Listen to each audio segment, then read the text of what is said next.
শরীরটা বড্ড দুর্বল লাগছে, খুব খুব কষ্ট হচ্ছে। তার উপরে হিসেবের খাতায় খরচের বহর দেখে মাথা ব্যথা হয়ে গেল। ওমা, আপনার আবার কি হলো মহারাজ? আর বলো না মন্ত্রী, কালকে থেকে 7-8 বার ঘরে বাইরে হয়ে গেল। এদিকে রাজবৈদ্যও তো নেই। খুব মুশকিল। আচ্ছা পণ্ডিত, তুমি তোমার পাঁজিটা এনেছো? হ্যাঁ মহারাজ, এনেছি। একটু দাও তো। আর পাঁজি দেখে কাজ নেই মহারাজ। আগামী সপ্তাহেই ভগবান শ্রীকৃষ্ণের জন্মতিথি, জন্মাষ্টমী, তালের বড়া খাওয়ার দিন। আমার যা শরীর খারাপ, তাতে কতদূর কি করতে পারবো সেটাই তো বুঝতে পারছি না। সে না হয় ঠিক আছে, কিন্তু আপনার শরীর সুস্থ করার জন্য ওষুধ খেতে হবে তো মহারাজ।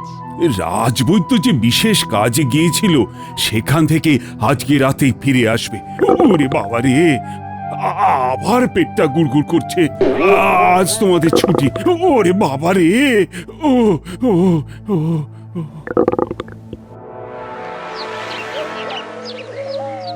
রে, তোরা ব্যাপারটা বুঝতে পারছিস তো? আপনি ছুঁয়ে ঢুকবেন আর ফাল হয়ে বেরোবেন। আর সেই কাজটায় যদি সফল হতে পারি, তবে তোদের আর কোনো চিন্তা থাকবে না। তাহলে সেই আনন্দে কিছু পয়সা করে দিন।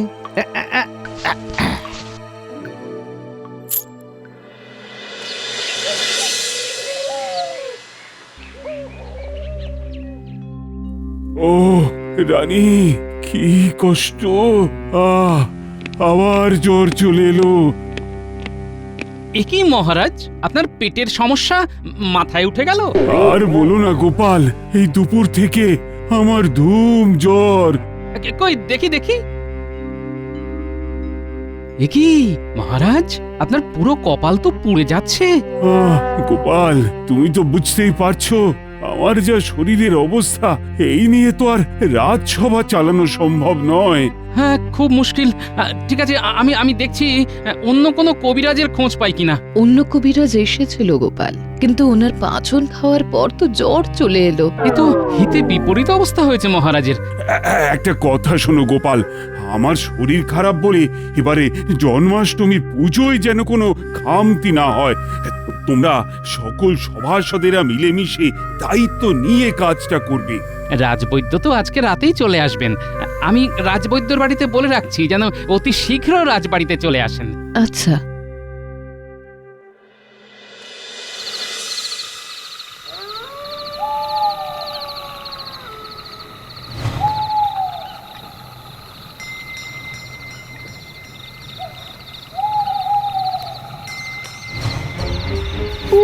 কখন থেকে দাঁড়িয়ে আছি, এত লোক চলে গেল, বৈদ্যর দেখা নেই। ওই তো রাজবৈদ্য। কু কু কু কু কু কু।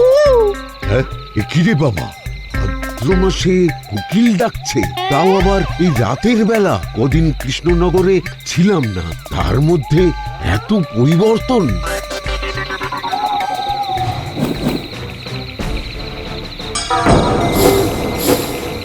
এই ছাড় বলছি, ছাড়।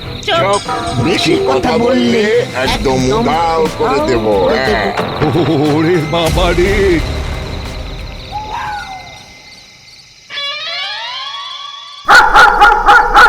এত রাত হয়ে গেল, এখনো রাজবৈদ্য এলো না যে। না, যাই দেখি, একটু সামনের দিকটা এগিয়ে যাই।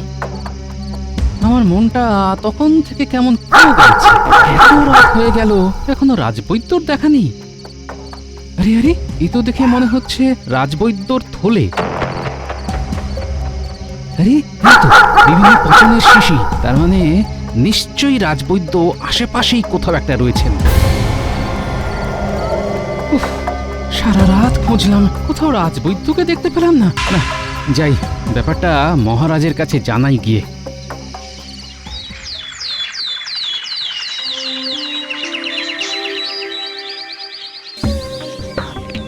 মহারাজ, মহারাজ! তোমাদের মহারাজের শরীর তো আরো অসুস্থ হয়ে যাচ্ছে। সে কি, এদিকে বৈদ্যকেও পাওয়া যাচ্ছে না। আমি রাতে বৈদ্যের খোঁজ করতে গিয়ে এটা পেলাম, রাজবৈদ্যর থলে। আহ দেখো, থলে ফেলে আবার কোথায় গেল? আচ্ছা গোপাল, আমি না ওই অসুস্থ। শোনো, আজকে বেলার দিকে সকল সভাসদদের আমার ঘরে দেখা করতে বলো। আচ্ছা মহারাজ, আপনি বিশ্রাম নিন। আর এই থলে রাজবৈদ্যের বাড়ি দিয়ে এসো গোপাল। আচ্ছা।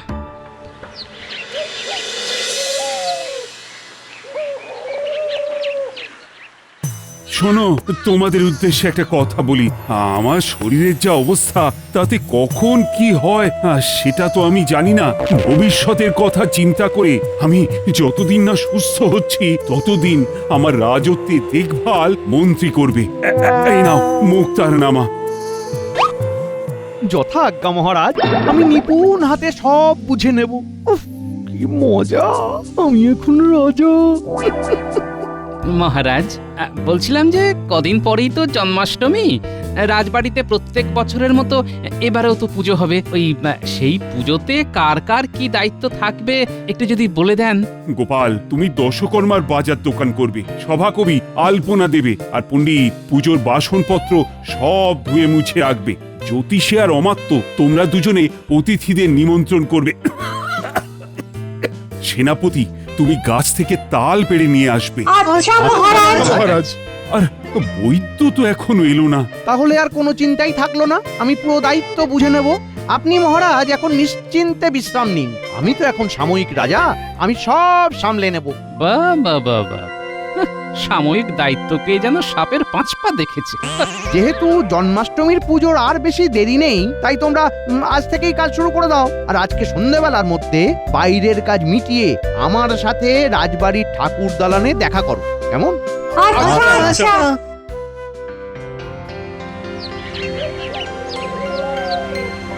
শোনো, রাজবাড়ির শ্রীকৃষ্ণ পুজো বলে কথা, কোনো জিনিস যেন খারাপ না হয়। সেসব নিয়ে কোনো চিন্তা করবেন না গোপাল দাদা। এই সরা পইতে ধূপ ধুনো সব ভালো জিনিস দিয়েছি। কোনো একটা দ্রব্য খারাপ হলে আমি আমার নাম বদলে দেব গোপাল দাদা। আর রাজবাড়ির নাম ডুবে যাবে।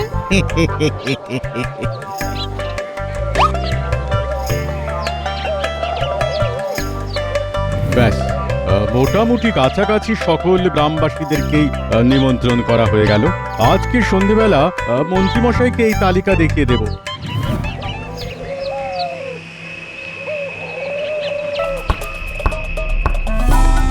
হে ঠাকুর, হে ভগবান শ্রীকৃষ্ণ, আমাকে এখান থেকে বের করো, উদ্ধার করো ঠাকুর, উদ্ধার করো। কি কুক্ষণে যে এই জঙ্গলের রাস্তা দিয়ে ফিরতে গেলাম কে জানে।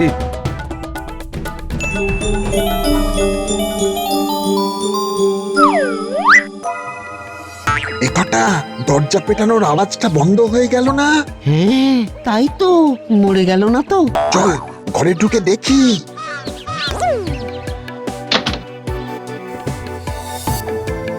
কোথায় রাজবৈদ্য, কোথায়?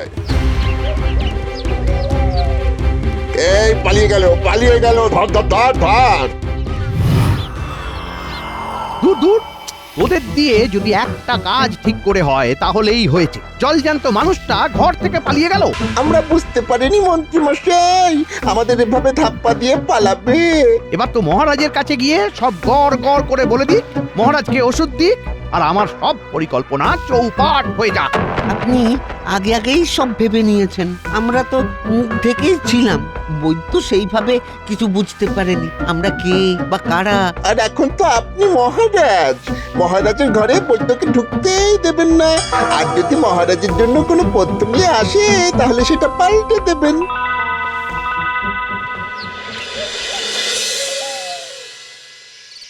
যাই গিয়ে দেখি বৈদ্য ফিরল কিনা।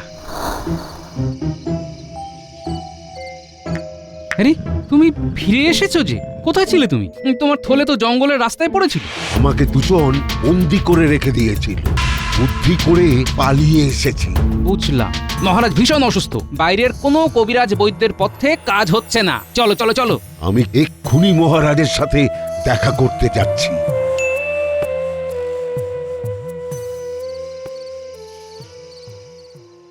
কই দেখি গোপাল, তুমি কিরকম দশকর্মার বাজার করেছো? এ কি গোপাল, এক একটা পাটকাঠি এক এক মাপের কেন? কোনোটা একটু সরু, কোনোটা একটু মোটা। আগে পাটকাঠি তো এরকমই হয় মন্ত্রী মশাই। না না না, আমি ভেবেছিলাম সব কটা পাটকাঠি সমান মাপের হবে। যাও, তোমার চাকরি গেল। কালকে থেকে তুমি আর এই রাজবাড়ির সভাসদ নও, কেমন? এ কি কথা বলছেন মন্ত্রী মশাই? আমার চাকরি কেড়ে নেওয়ার আপনি কে? হ্যাঁ, এখন আমি রাজা। বেরিয়ে যাও। এ কি সেনাপতি, একটা তাল ছোট একটা বড়। বেরিয়ে যাও রাজবাড়ি থেকে, আজ থেকে তোমারও চাকরি শেষ। আমরা আমাদের কাজ করেছি মন্ত্রী মশাই, সকল গ্রামবাসীকে নিমন্ত্রণ করেছি। এই দেখুন তালিকা।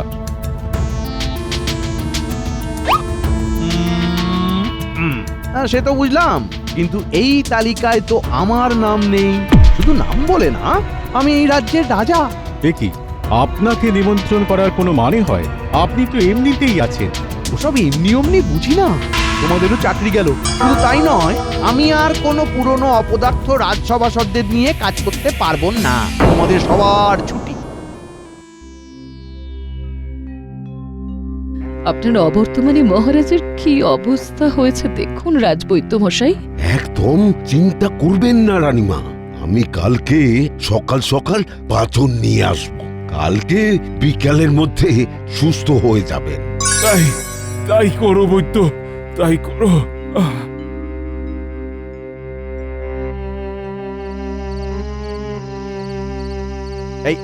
একই বৈদ্য, তুমি বিনা অনুমতিতে কোথায় গিয়েছিলে? মহারাজের সাথে দেখা করবার জন্য আবার কিসের অনুমতি লাগবে? উনি অসুস্থ, তাই দেখতে গেছিলাম। কালকে সকালে পাচন বানিয়ে নিয়ে আসবো, আর বিকেলের মধ্যে সেরে উঠবেন।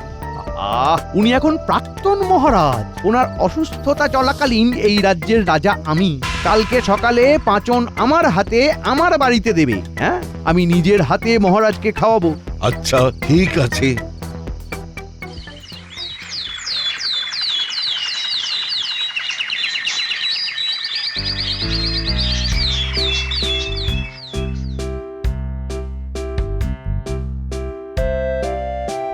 এই নিন মন্ত্রী মশাই, আমার বানানো অব্যর্থ পাঁচন। ঠিক আছে ঠিক আছে, যদি মহারাজের রোগ না সারে আমি তোমাকে রাজসভা থেকে তাড়িয়ে দেবো বৈদ্য। না না না না না, সারবে সারবে। বেশ, তুমি এখন এসো। এইবার পাঁচনটা বদলে ফেলতে হবে। মহারাজকে সুস্থ হতে দেওয়া যাবে না। যতদিন অসুস্থ ততদিনই আমি রাজা।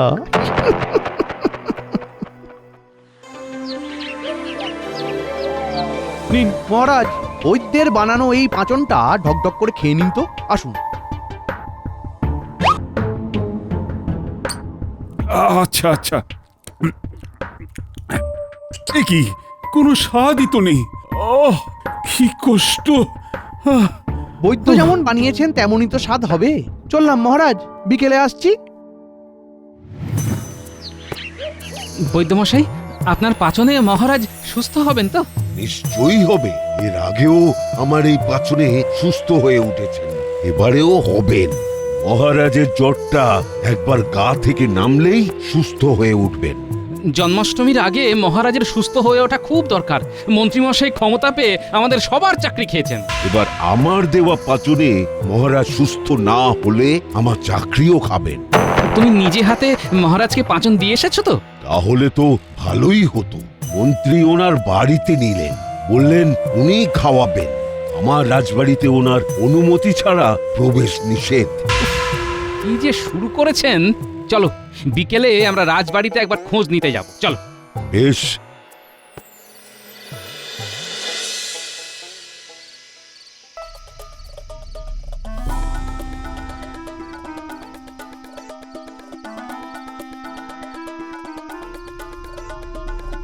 একই বৈদ্য আর গোপাল, তোমরা আবার এখানে এসেছো কেন?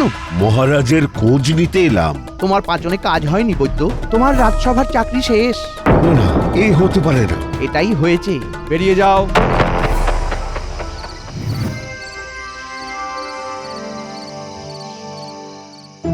আমি নিশ্চিত, হ্যাঁ হ্যাঁ, আমি নিশ্চিত মন্ত্রী মশাই ওই পাঁচন মহারাজকে দেননি।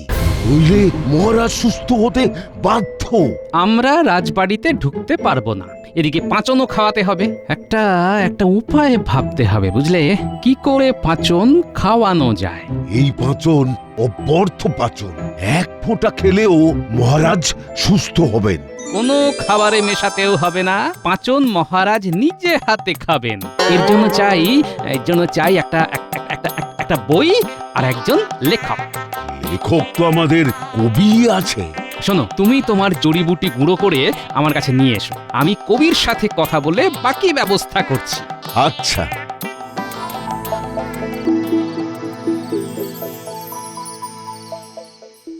কি সভাকবি, পারবে তো? নিশ্চয়ই পারবো। মহারাজের সাথে সাথে আমাদের জীবন মরণ এতে লুকিয়ে। ভগবান শ্রীকৃষ্ণের জন্মতিথি আসার আগে মহারাজকে সুস্থ করতেই হবে।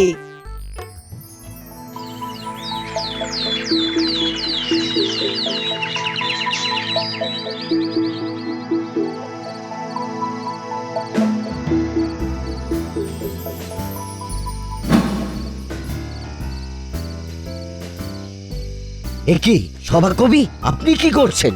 আমি মহারাজের সাথে দেখা করতে এলাম। মহারাজের তো মরমর অবস্থা, তাই ওনাকে শেষকালে কিছু কবিতা শোনাবো।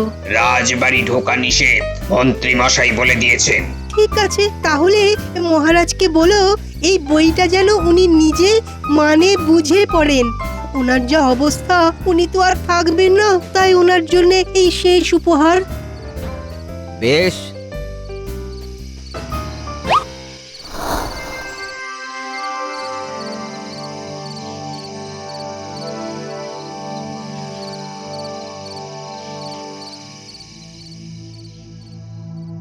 কবি ভালোই করেছে, এমনিতেই তো এই কষ্টে চোখে ঘুম আসছে না। দাও দাও বইটা পড়ি। আমাদের রাজ্য স্বর্গরাজ্য, কৃষ্ণনগর নাম, মহারাজা কৃষ্ণচন্দ্রের এই রাজ্যেই ধাম। বাহ বাহ বাহ, কি সুন্দর কবিতা লিখেছে। হ্যাঁ,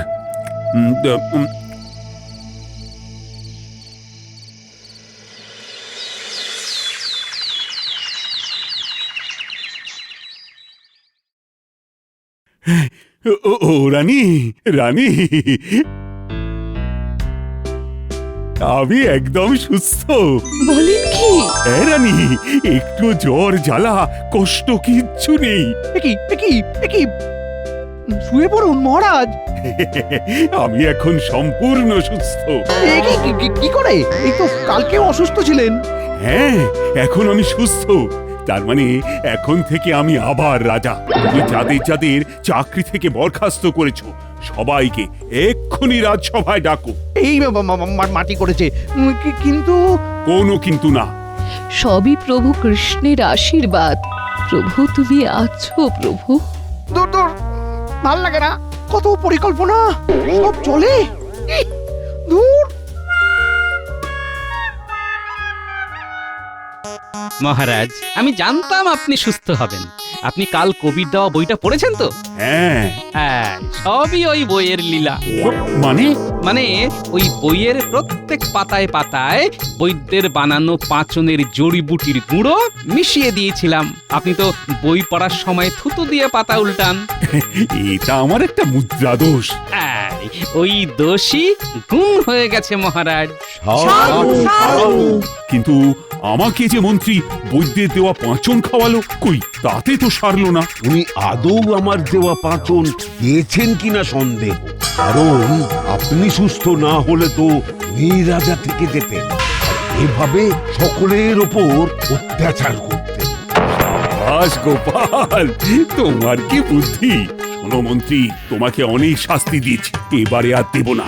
আগামীকাল তো জন্মাষ্টমী। হ্যাঁ, এবারে জন্মাষ্টমীতে রাজবাড়িতে ভোগ রান্না হবে, লোকজন ভাত পেড়ে খাবে, আর তারপরে তুমি সমস্ত বাসন পরিষ্কার করবে। গোপাল সেই সব তদারকি করবে। এটা উচিত না। আমি বুঝবো কোনটা উচিত আর কোনটা অনুচিত। তুমি আমার অসুস্থতার সময় সকলের সাথে যে দুর্ব্যবহার করেছো, এটাই তোমার শাস্তি।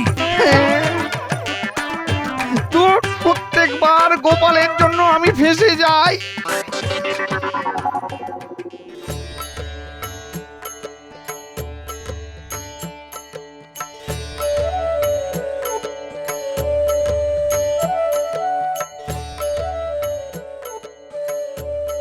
জোর হাত করে বলুন, জয় শ্রীকৃষ্ণ।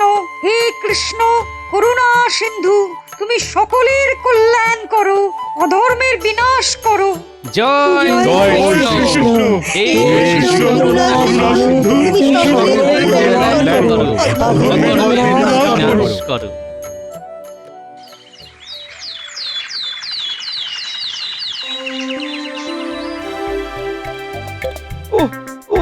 দূর দূর দূর, ইস, পুরো জীবনটা কালি হয়ে গেল।